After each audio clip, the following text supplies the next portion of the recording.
नमस्कार दोस्तों, welcome back to JD education. आशा करती हूँ आप सब बहुत अच्छे होंगे और अच्छे से अपनी प्रिपरेशन कर रहे होंगे। सो गाइज, आज हम लोग प्रोफेसर राजेंद्र सिंह, जिसको कि शॉर्ट फॉर्म में रज्जू भैया यूनिवर्सिटी के नाम से जानते हैं, आपके प्रयागराज में स्थित है, के बीएड सेकंड सेमेस्टर के थर्ड पेपर के एक नए लेक्चर की शुरुआत करने जा रहे हैं। तो गाइज, अगर अभी आप चैनल पर फर्स्ट टाइम आए हैं ना, तो प्लीज़ ज़रूर से चैनल को सब्सक्राइब करके रखिएगा, क्योंकि आने वाले समय में बीएड से रिलेटेड जितनी भी इंफॉर्मेशन होंगी, जितने भी अपडेट्स होंगे, जितनी भी क्लासेस एंड ऑल, हम पूरी कोशिश करेंगे कि हाँ आप तक सबसे पहले पहुंचा पाए। तो प्लीज़ गाइस, प्लीज़ जरूर से चैनल को सब्सक्राइब करके रखिएगा। एंड जिन्होंने सब्सक्राइब करके रखा है फिर तो बहुत अच्छी बात है। तो आपको जिस भी टॉपिक को, जिस भी यूनिट को, जिस भी पेपर को कवर करना है, तो हमने चारों पेपर की अलग अलग प्लेलिस्ट बना करके रखी है। तो आपको क्या करना है, बस चैनल पर विजिट करना है, वहाँ से अपनी क्लासेस का एक्सेस आप कर सकते हैं। आइए हम लोग अपने लेक्चर की शुरुआत करते हैं। बट लेक्चर स्टार्ट करने से पहले want to say thank you all guys, because ना you guys supporting too much. Thank you so much guys, thank you so much for your love, for your support. ऐसे हम लोग एक दूसरे का सपोर्ट करते रहेंगे और आगे बढ़ते रहेंगे। Let's learn together and enjoy learning. तो आप देख पा रहे होंगे आज का हमारा जो टॉपिक है वो क्या है। वो आज का हमारा जो टॉपिक है कि नॉर्म Chomsky's theories of language development. अगर जहाँ पर हमने वो वाली वीडियो कवर करी थी लैंग्वेज डेवलपमेंट, वहाँ पर हमने नॉर्म चॉम्स्की की बात करी थी, बट इतने डिटेल में नहीं करी थी। बिल्कुल आज हम इनकी थ्योरी पूरी डिटेल में करने जा रहे हैं, क्योंकि ये आपका पिछले साल इट मीन्स कि लाइक 25, 24, 22, 23 हम जब इसमें पेपर एनालिसिस कर रहे थे तो हमने देखा था 2-3 बार इससे क्वेश्चन आया था। तो आपको ये वीडियोज स्किप नहीं करनी है, आपको देखना है। मैं आपके जो पीवाईक्यूज आए थे, जो प्रीवियस और क्वेश्चन पेपर आया था ना, उसके अकॉर्डिंग जो जो हमने नहीं कवर करा था, बिल्कुल मैं अब उन्हीं सारे टॉपिक्स को कवर कर रही हूँ। तो आपको बस क्या करना है, सारे वीडियोस को कंटिन्यूअस देखना है। और साथ ही साथ एक और अपडेट आपको देनी थी। वो अपडेट क्या है कि आप यहाँ पर देख भी पा रहे हो कि 2026 से एडमिशन अपडेट, मतलब 2026-28 में जो आपका बीएड का सेशन है उसके एग्ज़ाम फॉर्म है ना, इट मीन्स इंट्रेंस एग्ज़ाम के फॉर्म वो रिलीज़ हो चुके हैं। तो आप लोग प्लीज़ अपने फॉर्म फिलअप कर लीजिए। एंड 5 अप्रैल, अब ज़्यादा टाइम आपके पास नहीं है, बस 5 अप्रैल तक है आपके पास टाइम। तो आप अपना फॉर्म फिलअप करके फिर उसके बाद अपने एंट्रेंस एग्ज़ाम की प्रिपरेशन भी आप करते रहिए, क्योंकि your exam is going to happen in last में। तो आपका जो इंट्रेंस में जो आपका फर्स्ट पेपर आता है ना, एंट्रेंस एग्ज़ाम में फर्स्ट पेपर, उसकी अगर बात करें, इसमें आपका जीके जीएस एंड हिंदी 2 आते हैं ना। तो उन दोनों पेपर्स की क्लासेस, हमारे क्लासेस इन द सेंस कि हम उसमें पीवाईक्यू है ना, previous year question paper solve करवा रहे हैं। तो आपके जो भी दोस्त हों, जो भी रिलेटिव्स हों, जो भी भाई बहन, जो भी सिबलिंग्स हों, आप उनके साथ प्लीज़ इस वीडियो को शेयर करिएगा। And definitely will get good marks in first paper. अगर शिद्दत के साथ आप इस पे जो चल रही क्लासेस है उसमें आप देखते होंगे क्वेश्चन सॉल्व करवाते हैं, बट साथ ही साथ में हम उसमें जो भी कॉन्सेप्ट्स आते हैं ना, उसको भी पूरा अच्छे तरीके से डिस्क्राइब किया जाता है।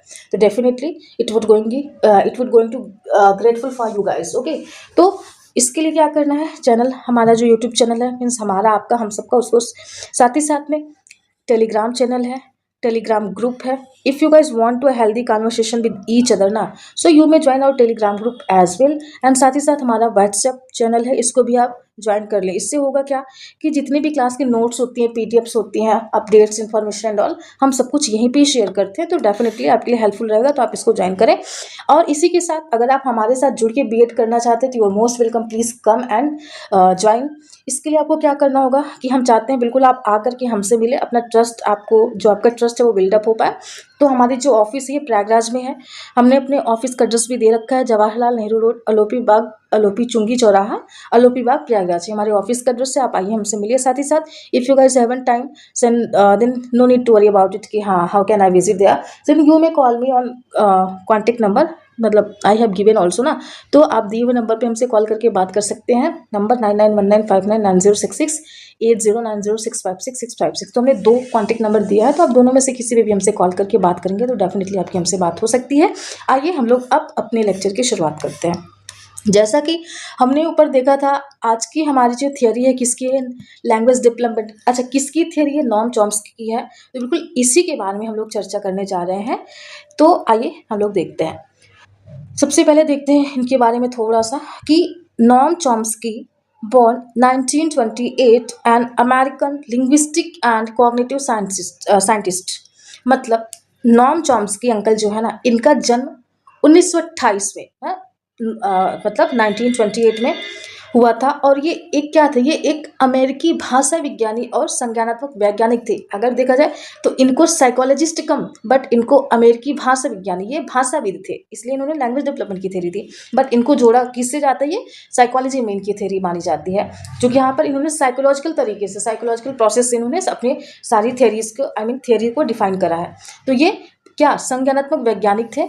तो he proposed a revolutionary theory of language development in the late 1950s। होता क्या है, जिन्होंने 1950 के दशक में भाषा विकास का एक क्रांतिकारी सिद्धांत प्रस्तुत किया। ठीक, कैसा क्रांतिकारी, तो इन्होंने एक क्या क्रांतिकारी सिद्धांत प्रस्तुत किया।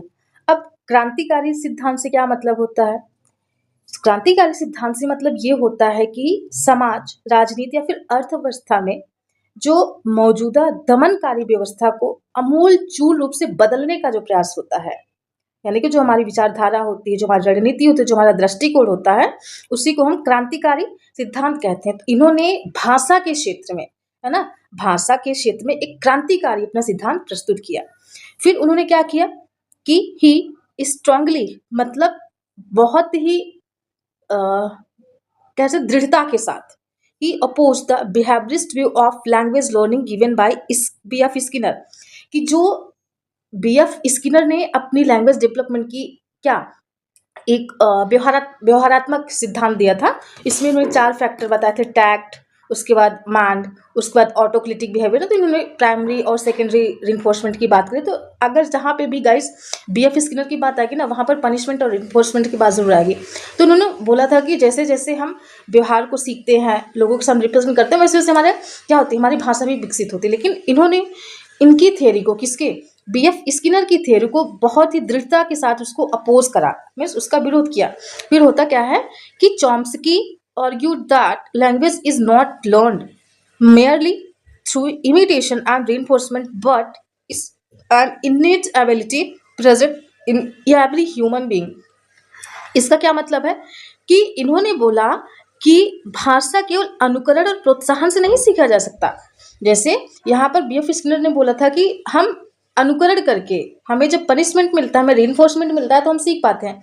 वहीं पर नॉम चॉम्स्की ने इसका बहुत ही स्ट्रांगली तरीके से विरोध किया। उन्होंने बोला कि भैया, आप हर चीज़ को रिइंफोर्समेंट, पनिशमेंट या इमिटेशन के थ्रू नहीं सिखा सकते हैं।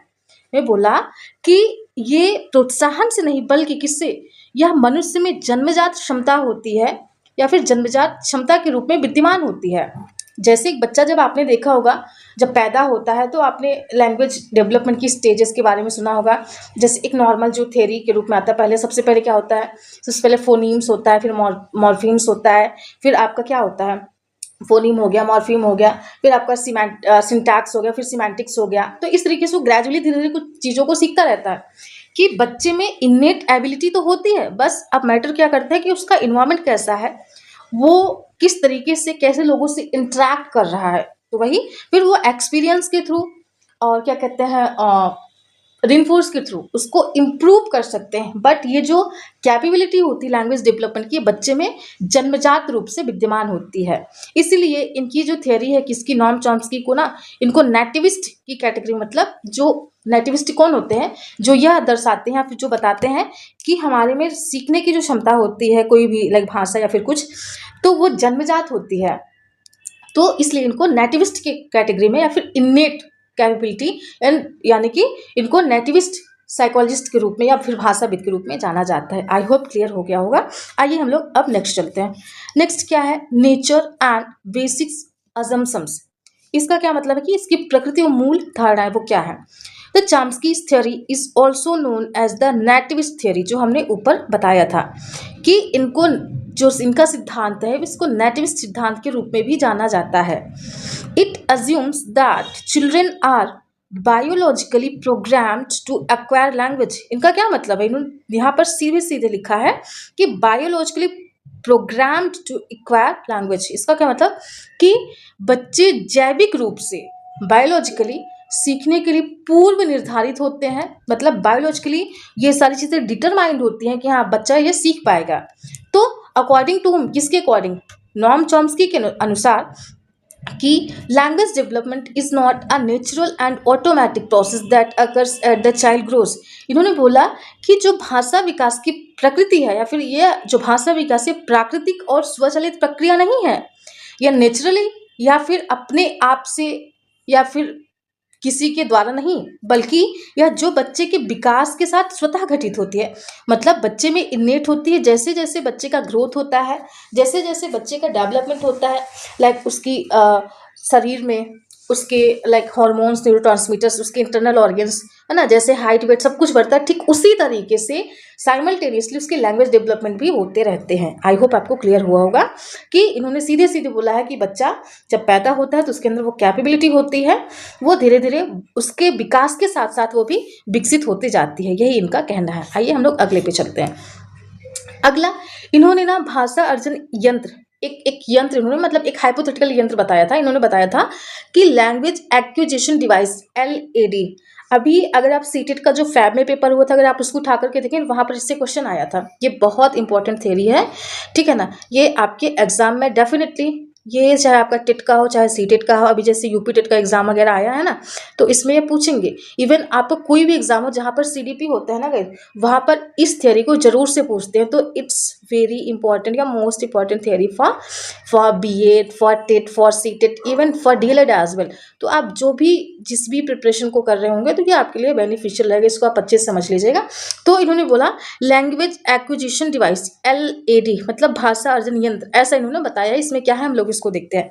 चॉम्स्की ने बोला, Chomsky propose the concept of language acquisition device, कि चॉम्स्की ने भाषा अर्जन यंत्र की क्या अवधारणा को इन्होंने प्रस्तुत करा।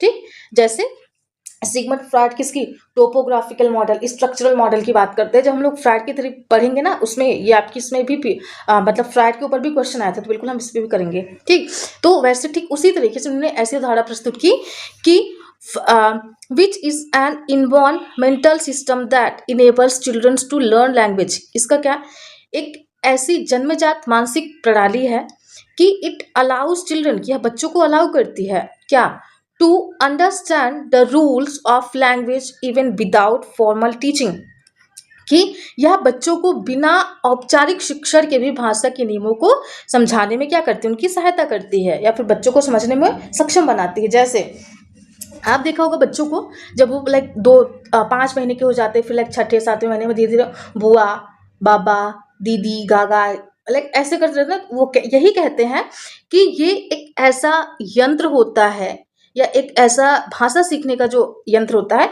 वो हमारे अंदर मतलब ये हमारी क्या कह सकते हैं, हमारे अंदर पहले से जन्मजाति विद्यमान रहता है। ठीक, तो इसको हमें फॉर्मल टीचिंग या फिर ट्रेनिंग की जरूरत नहीं होती है। जैसे हम लोग बोलते हैं ना बब्बा, पापा, बुआ, ये सारी चीजें, तो ये आप देखेंगे छोटे बच्चे सबसे पहले बाबा, मामा, बुआ, मम्मा, तो पानी, मम, ये क्या करते हैं, उनको हम सिखाते नहीं है, बच्चे में वो विद्यमान रहती है, वो खुद से धीरे धीरे निकल के आती है। ठीक उसी तरीके से बोला कि ये इसको बेसिकली इन्होंने व्याकरण को समझने का प्रयास किया, मतलब व्याकरण के जैसा हमें क्या बोलना चाहिए क्या नहीं, मतलब सही और गलत में अंतर कर पाना, ये सारी क्षमताएं ये लैंग्वेज एक्विजिशन डिवाइस मतलब भाषा अर्जन यंत्र के माध्यम से इसको बताया कि पहले से ही बच्चों में विद्यमान होती है, इसके लिए हमें फॉर्मल टीचिंग की जरूरत नहीं पड़ती। और गाइस जो यहाँ पे हमने ये क्रॉस करा है ना, एक्चुअली ये फ्रॉइड की थ्योरी से, यहाँ पर इसका कोई काम नहीं, बस ये 2 लाइन आपको क्या करना है, इसको नहीं ध्यान देना है। ठीक, फिर अगला हम लोग चलते हैं, अगला की फीचर्स ऑफ LED मतलब language acquisition language acquisition divide क्या है, डिवाइस, हाँ डिवाइस ही है। लैंग्वेज एक्विजिशन डिवाइस के क्या कुछ इसकी मुख्य विशेषताएं देखते हैं। इसका क्या मतलब है, हम लोग इस पर देखते हैं कि it is present at birth, मतलब यह जन्म से ही बच्चे में क्या होता है, उपस्थित होता है। दूसरा, it helps in understanding grammar rules, कि जो हमारे ये LED होता है ना, मतलब लैंग्वेज एक्विजिशन डिवाइस होता है, यह हमें व्याकरणिक नियमों को समझने में हमारी यानी कि बच्चे की सहायता करते हैं। इनमें हम लोग भी जो अभी मैं आपको बोल रही हूँ, जैसे एक वचन, बहुवचन, लकार, लंग लकार, लिट लकार, उसके बाद विधिलिंग लकार, है ना, पुरुष वचन, जो कुछ भी हम लोग सीखते हैं, क्रिया, कर्ता, कर्म, ये वो, तो कहीं ना कहीं वो व्याकरण को समझने में हमारी सहायता करता है। इसके पीछे का जो सबसे बड़ा वो लाइक हमारे लाइक इंटरनली जो हमारे अंदर यंत्र है ना, कह सकते हैं, मौजूद होता है, वो LED लैंग्वेज एक्विजिशन डिवाइस ही होती है।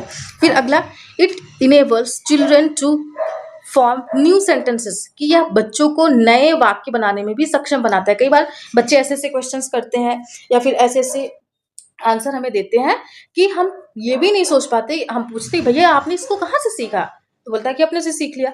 तो वही ये खुद नए नए वाक्य बनाने में भी सक्षम हो पाते हैं खुद से। तो ये इसकी कुछ विशेषताएं हैं। अब जो दूसरा इन्होंने कॉन्सेप्ट दिया वो कौन सा कॉन्सेप्ट दिया, ये भी बहुत ही कई बार ना इसी पे ही क्वेश्चन आता है कि यूनिवर्सल ग्रामर किसके द्वारा प्रस्तुत किया गया।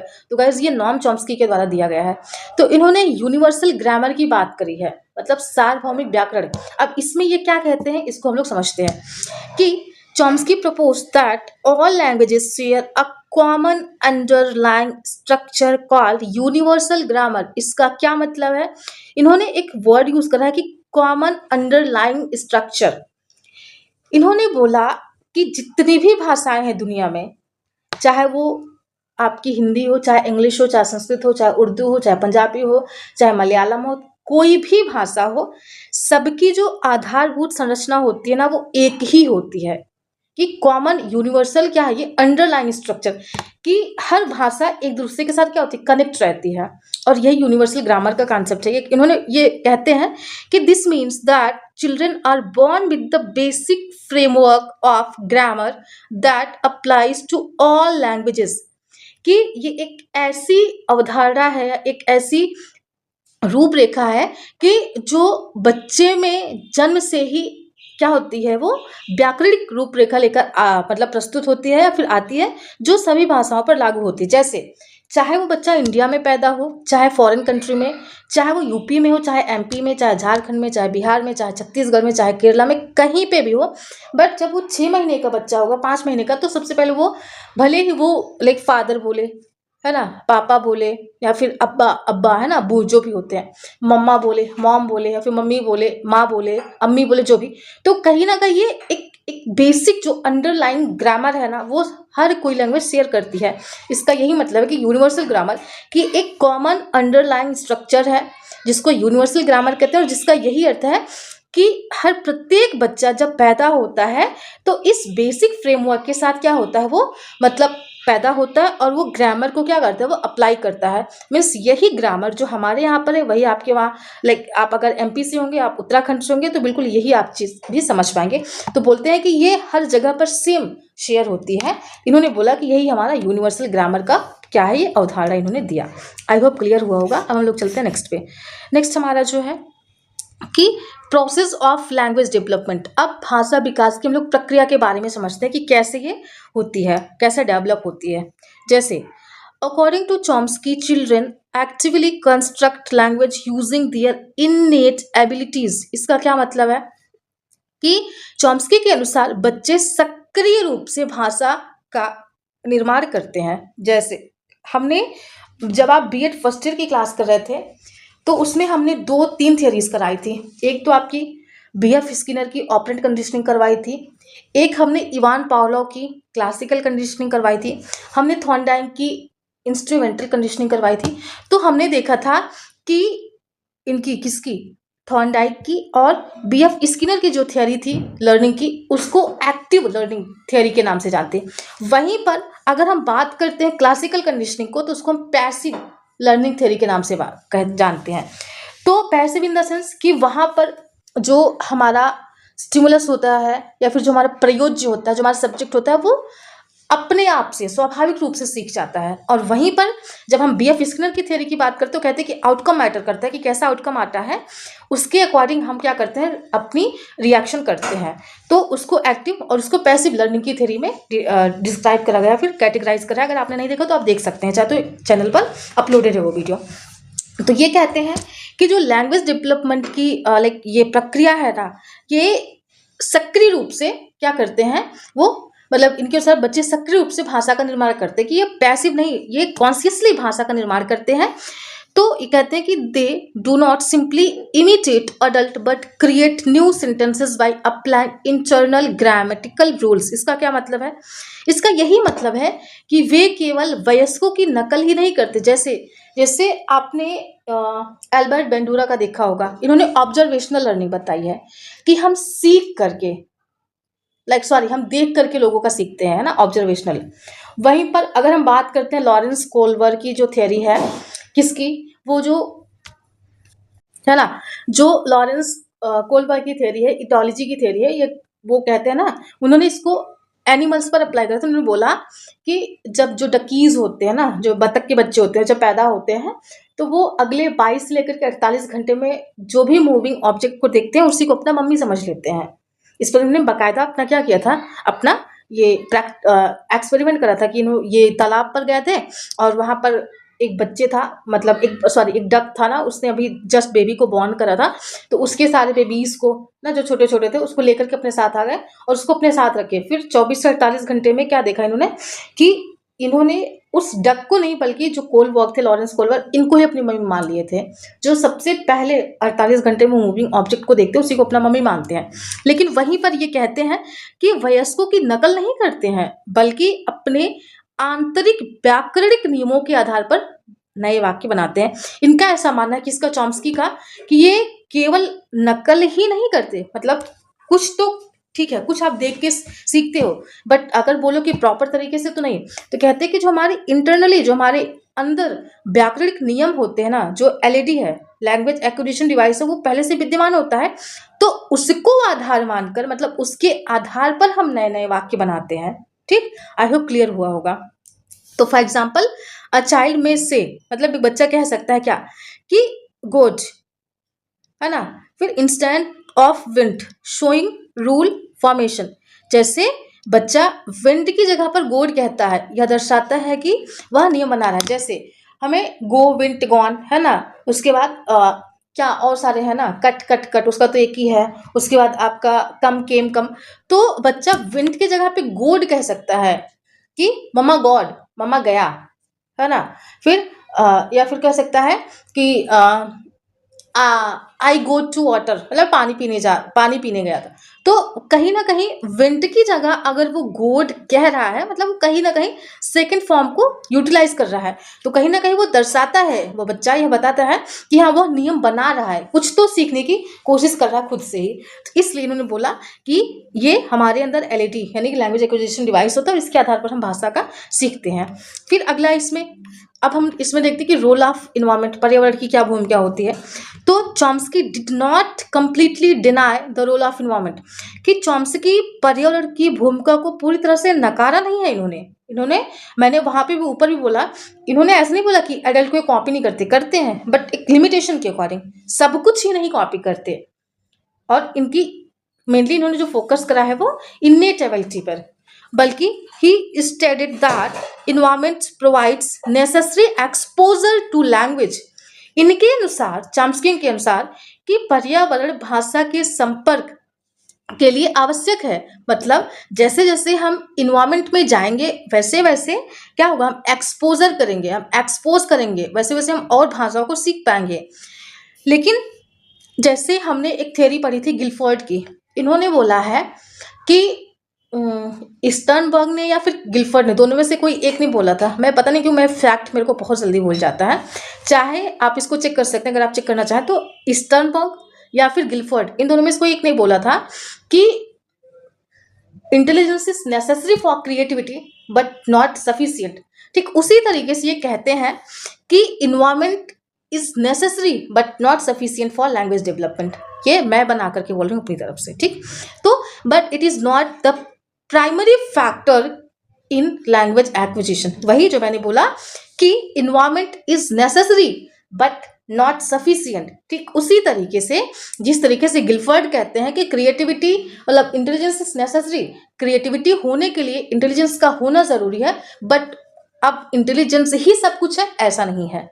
ठीक इसी तरीके से कहते हैं कि इन्वायरमेंट का एक्सपोजर होना बहुत जरूरी है बच्चे के भाषा विकास में, लेकिन वह प्राइमरी फैक्टर नहीं होता। उसका जो प्राइमरी फैक्टर होता है वो क्या होता है, उसकी जो लैंग्वेज एक्विजिशन डिवाइस होती है, जो उसकी इन्नेट कैपेबिलिटी होती है, वही उसके भाषा विकास में सबसे महत्वपूर्ण भूमिका निभाती है, लेकिन साथ ही साथ उसके इन्वायरमेंटल फैक्टर का भी रोल होता है। आई होप आपको समझ में आ गया होगा। आइए हम लोग नेक्स्ट चलते हैं। अब ये क्रिटिसाइज करते हैं किसको, व्यवहारवाद को, बेसिकली बीएफ स्किनर को। ये क्रिटिसाइज करते हैं। बीएफ स्किनर की थ्योरी में सॉरी बिहेवियरिज्म में मतलब व्यवहारवाद में हम बीएफ स्किनर की थ्योरी की बात करते हैं लैंग्वेज डेवलपमेंट में सबसे ज़्यादा। तो ये कहते हैं कि चॉम्स्की क्रिटिसाइज्ड मतलब चॉम्स्की ने क्रिटिसाइज करा किसको कि Skinner's theory by stating that imitation and reinforcement can not fully explain language development because children often produce sentences they have never heard before कि हियर मतलब हर्ड बिफोर, जो पहले नहीं सुना था, हर्ड। तो चॉम्स्की अंकल के अनुसार इन्होंने स्किनर के सिद्धांत की आलोचना करते हुए कहा, देखिए आलोचना करना किसी की बुराई करना दोनों में अंतर होता है, तो इन्होंने बस आलोचना किया है। इन्होंने कहा कि केवल अनुकरण और प्रोत्साहन से भाषा विकसित हो जाए ऐसा नहीं है। तो इन्होंने बोला कि पूरी तरह से नहीं समझा जा सकता है, क्योंकि बच्चे ऐसे वाक्य भी बनाते हैं जो उन्होंने पहले कभी नहीं सुना होता है। जब वो बच्चे ऐसे वाक्य बनाते हैं, जैसे अभी मैंने जो सच में आपसे बता रही हूँ, मैं जितने भी एज की हूँ, मतलब अभी आपके सामने मैं बोल रही हूँ कि मैं आज तक इसको कभी नहीं, अपने टीचर्स के थ्रू, अपने ट्रेनर्स के थ्रू, इवन मैंने खुद इसको नहीं, लेकिन अभी मैंने जो सेंटेंस बनाया सच में ये मैंने खुद से भी बनाया कि जिस तरीके से intelligence is necessary but not sufficient for creativity, ठीक उसी तरीके से जैसे हमने इनकी वो वाला एग्जाम्पल लिया कि environment is necessary but not sufficient for language development, ये मैंने खुद से बनाया। अब आप मुझे बताइए, जब मैं खुद प्रैक्टिकली मैं खुद से ये चीज़ एनालाइज कर रही हूँ, ठीक इसी तरीके से आप लोग भी बहुत सारे नए नए सेंटेंसेस बनाते हैं, है ना। जिससे हम लोग कवि को देख लें, हम लोग लेखक को देखें, तो बिल्कुल वो उनकी जो लैंग्वेज डेवलपमेंट की कैपेबिलिटी होती है वो नेट होती है, उसको कोई बताता नहीं, वो खुद से वो जनरेट होती है। तो ये कहते हैं कि बच्चे ऐसे भी वाक्य बनाते हैं जो उन्होंने पहले कभी नहीं सुना होता है। जब जो पहले कभी सुना ही नहीं है और उसको हम फॉर्म कर पाते, उसको हम बना पाते, तो डेफिनेटली ये नेट ही होता है ना। इस तरीके से ये कहते हैं कि इस आधार पर ये व्यवहारवाद में जो बीएफ स्किनर की लैंग्वेज डेवलपमेंट की थ्योरी है उसको उसकी आलोचना करते हैं। आई होप क्लियर हुआ होगा। आइए हम लोग नेक्स्ट चलते हैं। अब इसका एजुकेशनल इम्प्लीकेशन क्या है, मतलब शैक्षिक महत्व क्या है। अब हम लोग इसके अगर शैक्षिक महत्व की बात करते हैं तो देखते हैं कि language development should be encouraged through rich interaction, teachers should focus on natural communication, children should be allowed to express freely। सबसे पहला क्या है कि लैंग्वेज डेवलपमेंट शुड बी क्या होना चाहिए कि इनकरेज थ्रू रिच इंटरेक्शन। जो हमारा भाषा विकास है ना, इसके विकास के लिए एक हेल्दी इन्वायरमेंट होना चाहिए, मतलब इनकरेज थ्रू रिच इंटरेक्शन, कि जितना ज़्यादा, अभी उन्होंने बोला था कि इन्होंने इसको डिनाई नहीं करा है, बट इन्होंने बोला है कि एक्सपोजर होना ज़रूरी है।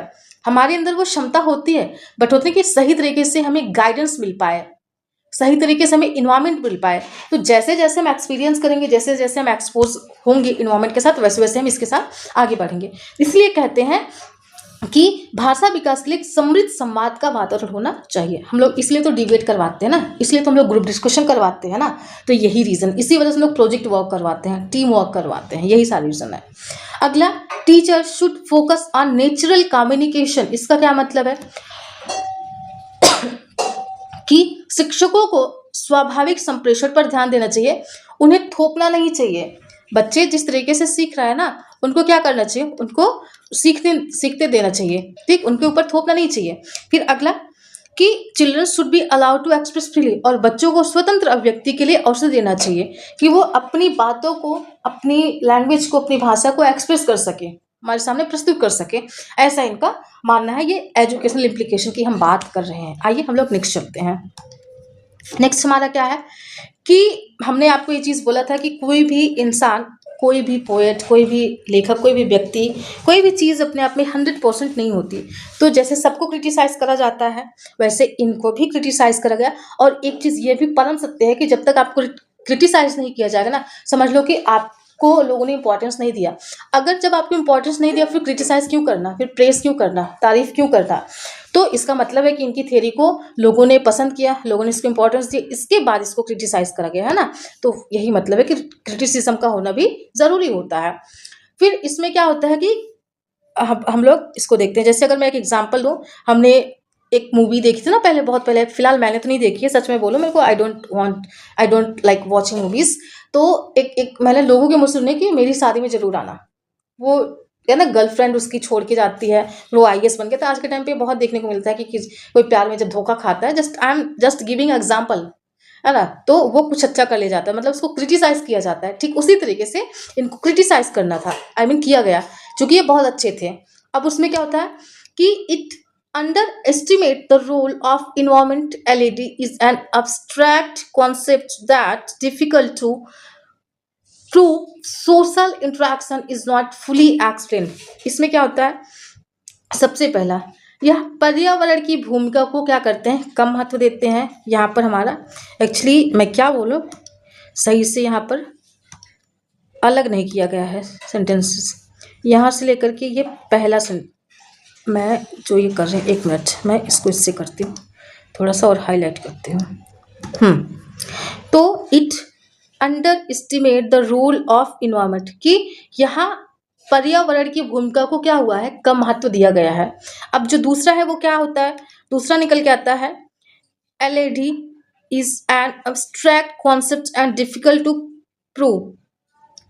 Social interaction is not fully explained, कि LED यानी कि जो हमारा LED means language acquisition device है, एक अमूर्त अवधारणा है जिसे सिद्ध करना कठिन है बिल्कुल। अब ये कहाँ है कहाँ नहीं, ये तो हम नहीं बता सकते ना।